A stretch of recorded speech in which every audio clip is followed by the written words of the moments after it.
Bismillahirrahmanirrahim. Lalu beliau mengatakan ya, di halaman 152 paragraf pertamanya, wasihhatus shaum, maka kesahihan puasa, kesahan puasa dan adab-adab orang berpuasa ya, itu tergantung kepada, coba, ada banyak hal di sini. Satu, sihhatu maqasidihi, kelurusan niatnya. Yang kedua, mubayanatu syahawatihi wa hifzi jawarihi, menjaga anggota tubuhnya. Yang ke berapa? Yang ketiga, safai mat'amihi, ke sofa ya, kebeningan, kemurnian, kehalalan makanannya. Wa ri'ayatu qalbih. Ya, tadi masih fisik. Sekarang masuk ke yang nomor berapa nih? Nomor 4, masuk ke urusan kolbu. Ri'ayatu qalbih. Puasa itu tidak hanya menjaga diri, menahan diri dari makan, tapi juga menjaga kolbu. Wadawami zikrih. Nah, ini dawam zikri namanya ini depan. Nama dia dawam zikri. Dawam zikri. Apa arti dawam zikri? Senantiasa mengingatnya. Wa qillati ihtimamihi bil madmun min rizqi. Dan sedikit perhatian dia terhadap rezeki yang sudah ditanggung untuknya. Kita ngeliat makanan gak nafsu gitu. Coba, makanan yang di rumah itu halal apa haram? Haram apa halal? Gak dimakan tuh. Maka as-saim al-haqiqi, orang yang puasa hakiki, mustahil dia korupsi. Karena yang halal pun dia gak makan. Masih yang haram dia makan. Bener gak? Jadi yang koruptor itu gak puasa itu. Dia gak dihitung puasa, dia puasanya puasa anak-anak. Dia kira Allah nggak lihat. Padahal kalau dia puasa dia ngerasa Allah lihat. Maka terapi bagi orang-orang yang nggak bisa nolak gratifikasi itu puasa. Kan orang puasa nggak akan berani nerima. Puasa aja coba. Puasa Daud kayak. Jadi pejabat-pejabat tuh suruh aja puasa Daud.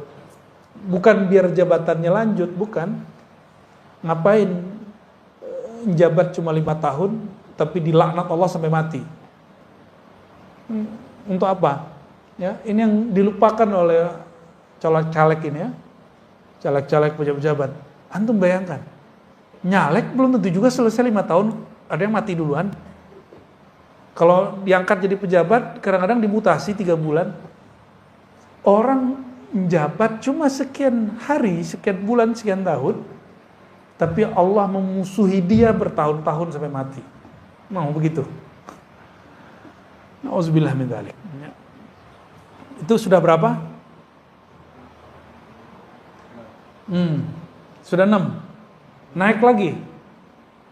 Ciri-ciri orang yang diterima amalannya, dia tidak merasa beramal. Kalimatnya apa? Wa qillatu mulahazatihi li shaumih. Dia tidak memperhatikan puasanya. Dia tidak menganggap dirinya berpuasa. Dia enggak menganggap dirinya soleh.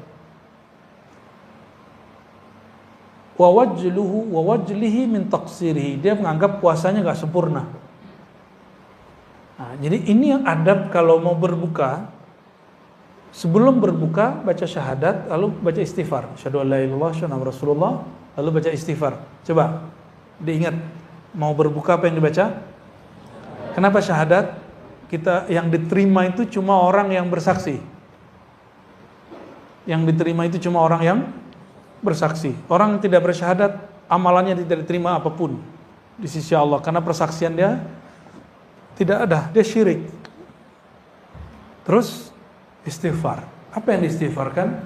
Katakan, ya Allah, puasaku tidak sempurna. Aku tidak sempurna menirukan akhlakmu. Lalu minta ampun, ya Allah maafkan dosaku, sempurnakan kuranganku, baru berbuka. Baca Allahumma laka sumtu. Hadisnya hasan, itu tidak dhaif seperti yang diklaim oleh sok-sok pendhaif hadis, ya. Hadis ini hukumnya apa? Hasan. Allahumma laka sumtu, siapinlah dihafalin. Allahumma laka sumtu wa bika amantu. Ya, mana kurmanya makan. Baik, jadi sediakan apa di depan nanti? Kurma, walaupun cuma 1, 2, atau 3. Ya. Dan hati-hati, nah ini teman-teman, saya ketemu seorang dokter dan dia ngingetin saya, tidak semua kurma itu higienis. Dari sananya higienis, tapi nyampe di sini belum tentu higienis. Jadi kalau antum beli kurma, dia tidak di-pack dengan oke, cuci dulu. Aneh kan? Tapi terus dilakukan. Tapi kalau kurmanya di packagingnya bagus sehingga mustahil kena debu-debu dan bakteri, silakan langsung dikonsumsi. Tapi kalau kurma yang curah, saya tidak anjurkan antum langsung konsumsi. Kalau mau dikonsumsi, bersihin dulu. Ya, aneh kan, kurma disuci itu aneh. Tapi gimana lagi, itu yang terjadi. Saya beberapa kali sakit perut dan kita nggak makan apa-apa, pas inget ya makan kurma. Kurmanya kurma curah. Nah, kita nyaranin orang-orang yang usaha kurma jangan jual kurma curah. Kurmanya di packaging yang baik. Ya, apalagi kurma yang ditebar di pasar tepi jalan. Aduh, ya Allah. Nah, ini kelemahan Indonesia. Pasar tradisional Indonesia belum menjamin mutu makanan buah yang dijual secara baik. Semoga teman-teman kita di kementerian itu memperhatikan itu. Sehingga kita minat gitu belanja di pasar tradisional, ya, yang kemudian dijadikan pasar modern, ini sama aja. Baik. Wal ista'ana billahi ala ta'diyatihi, minta tolong kepada Allah agar mampu menyempurnakan puasa. Berarti puasa itu tidak sempurna kalau Allah tidak. Jadi kalau antum sanggup puasa sampai terbenam matahari, itu ciri-ciri orang dibantu oleh Allah Subhanahu wa ta'ala. Itu kabar gembiranya. Kalau demikian, layakkah seorang hamba yang kenal hakikat puasa lalu minta balasan pahala puasa? Nah, kita mampu menyempurnakan puasa, izin siapa? Terus antum minta balasan? Gak sopan namanya. Itu enggak sopan, ya. Nah, di sini ada status dari puasa 15 hari, makannya cuma sekali. Kalau bulan Ramadan, makannya cuma sebulan itu sekali, dan malamnya cuma minum air. Ya. Wa kana yuftir 'alal ma'il qurah wahdahu kulla lailah. Setiap malam cuma minum air. Ada loh orang begitu. Nama imamnya siapa? Sahal bin Abdullah At-Tustari, salah satu imam salafus saleh. Jadi kalau ada orang bilang itu bid'ah, bilang aja ente seleranya besar, ya, nafsu makannya gede, jangan salahkan imam At-Tustari. Itu imam besar itu, ya. Wah, ini banyak sekali model-model puasa zaman dulu, ya. Kita nggak usah baca semua. Nah, langsung ke puasa para sufi. Ya, puasa siapa? Halaman 103 bagian bawah. Fa ammas sufiyah, adapun para sufi dan fuqara al-mujarridun alladzina qata'ul halaiq, yang mana mereka disebut ahlu tajrid, yang sudah punya kesempatan full untuk bertorikoh. Qata'ul halaiq, memutus kesibukan duniawi. Nah, kalau tidak sanggup minimal 10 hari terakhir disebut i'tikaf, ya. Nggak sanggup 7 hari, nggak sanggup 5 hari, nggak sanggup 3 hari, nggak sanggup 1 hari, nggak sanggup. Kayaknya perlu dipuasain tuh orang. Udah meninggal tuh orang tuh. Mati kolbunya sudah itu, ya. Selevel Nabi masih itikaf 10 hari. Ada yang sesibuk Nabi nggak? Nabi itu istrinya 11, panglima perang, direktur zakat, pemimpin negara, guru ngaji, imam masjid. Ada yang sesibuk beliau? Ada yang sesibuk beliau? Kan gak ada. Jangan so sibuk lah ya. Saya sibuk Tat. Ente sibuk apaan? Ya. Cuma sibuk begitu doang disebut sibuk. Nabi itu perang bisa gak pulang 6 bulan. Bayangkan istrinya 11. Istrinya protes gak tuh? Gak bisa protes, mau gimana lagi? Urusan Madinah siapa yang urus? Sahabat yang. Nabi sesibuk itu loh. Maka Nabi pernah gak pulang 6 bulan. Hanya perang, tiap hari perang dan masih puasa. Perang Uhud, perang pertama dalam Islam itu sembari puasa. Apa perang Badar ya? Perang Badar, perang pertama dalam Islam itu berpuasa. Saya gak bisa bayangin tuh ya. Ini disuruh bertarung lagi puasa. Dan itu cuma ahlul Badar yang sanggup begitu ya. Semoga kita mewarisi ruhaniyah mereka, amin ya rabbal alamin. Tarakul ma'lumat wa qana'u bima qasamallahu ta'ala lahum minal arzaq. Dulu kan gak ada gaji tetap, benar gak? Dan gak ada usaha online. Jadi mereka dulu kalau sudah masuk puasa atau 10 hari terakhir, semua kerjaannya ditinggal. Lalu mereka tawakal kepada Allah, mencukupkan dengan apa yang sudah mereka lakukan 11 bulan. Tapi 11 bulan itu cukup toh? Cukup gak? Kerja 11 bulan 20 hari untuk itikaf 10 hari, cukup gak? Masa sih gak cukup? Liburan bisa 12 hari. Masa untuk Allah, untuk diri kita supaya happy, bersaadah, bahagia, hidup di dunia akhirat, kita gak punya waktu. 10 hari terakhir pulang kampung, Tat. Ya, kampung hakiki bukan di Sumatera, bukan di Jawa, bukan di Kalimantan, bukan di Sulawesi, bukan di Ambon, bukan di Papua, bukan di Bima, bukan di Lombok, bukan di Bali. Bukan. Kampung hakiki kita di mana?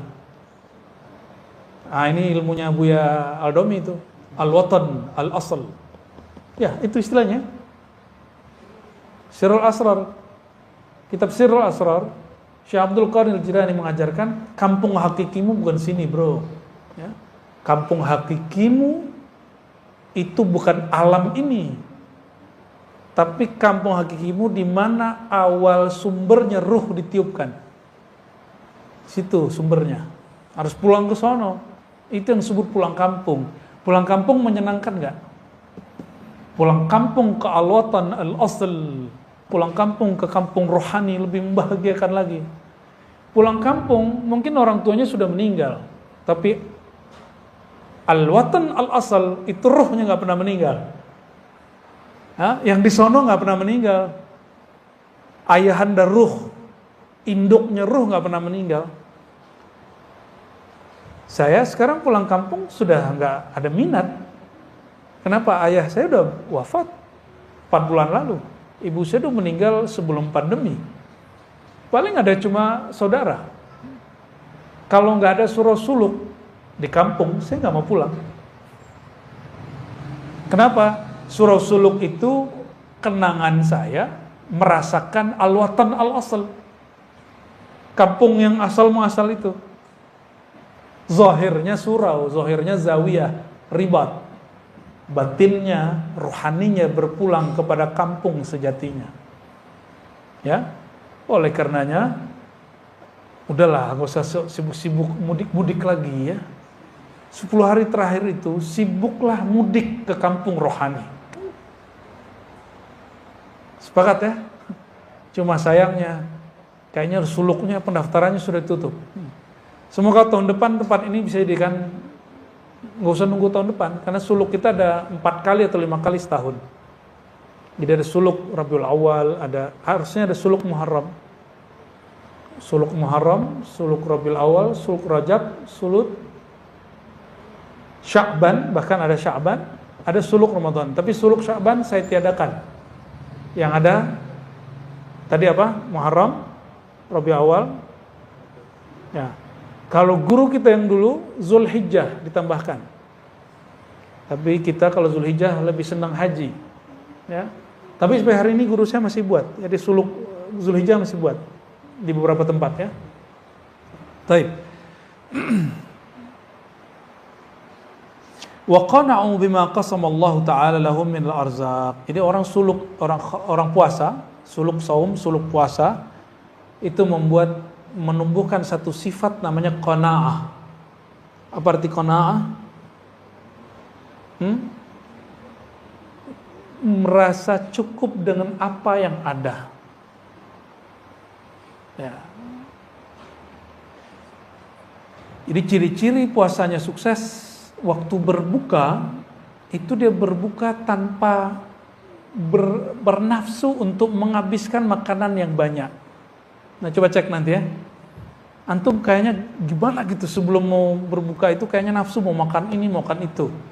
Terus ketika berbuka makannya sedikit saja, itu berhasil puasanya. Jadi ciri-ciri puasa berhasil bukan sebelum terbit atau terbenam, tapi setelah terbenam orang itu makan. Kenapa? Imam Al-Ghazali Hujjatul Islam, ya, qaddasallahu sirrahu, kata beliau, tujuan puasa itu untuk mengendalikan syahwat makan. Syahwat makan dan minum. Apabila terbenam matahari, waktu berbuka datang, tiba-tiba nafsu syahwatnya lepas. Selera makannya dilampiaskan, berarti dia tidak berhasil mendidik nafsunya hari itu. Gitu maksud beliau, ya. Baik.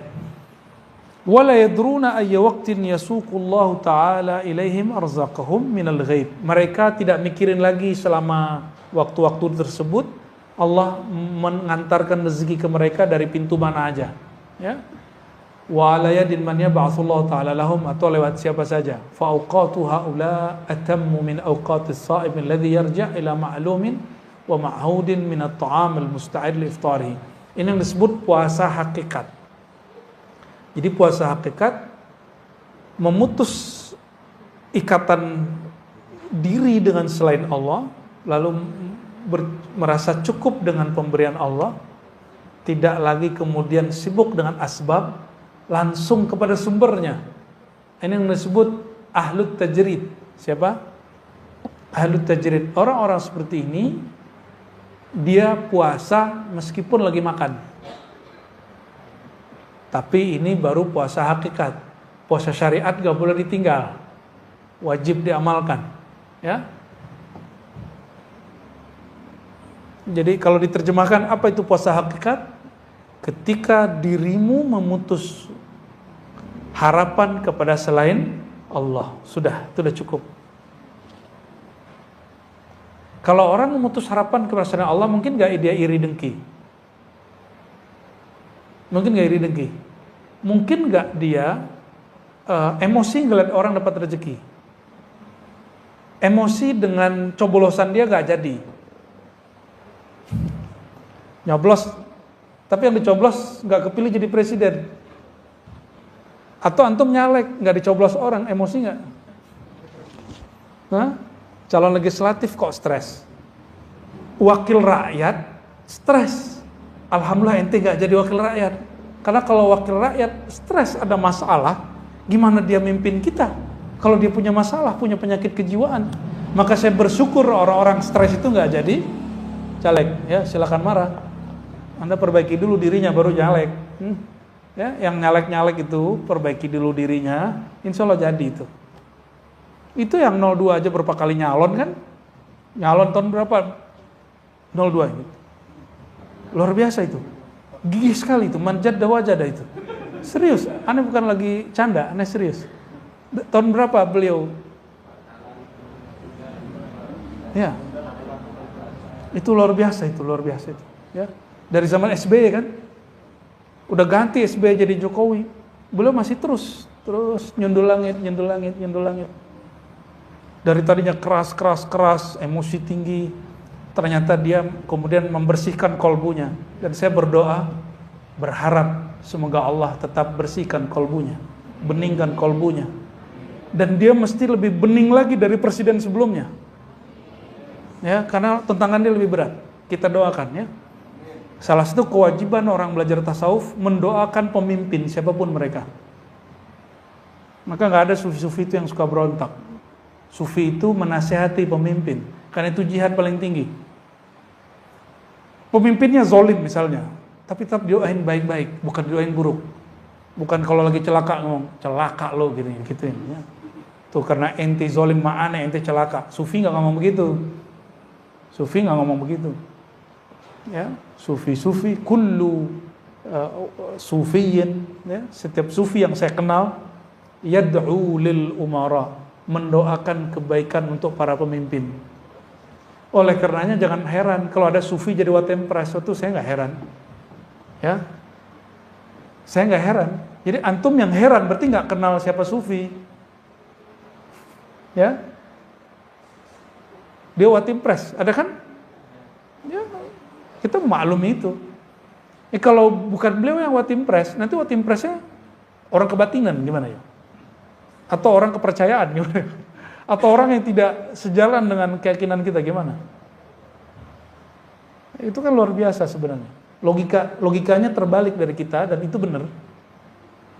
Ya, kita doakan pemimpin yang terpilih, kolbunya semoga lebih bening, lebih bersih dari masa-masa sebelumnya, dari pemimpin sebelumnya. Amin ya rabbal alamin. Insya Allah kalau begitu Allah turunkan berkah dari langit, Allah keluarkan berkah dari bumi untuk negeri kita. Insya Allah ya. Saya nggak khawatir mau dajjal keluar kayak apa kayak kalau pemimpin kayak itu aman kita. Insya Allah ya.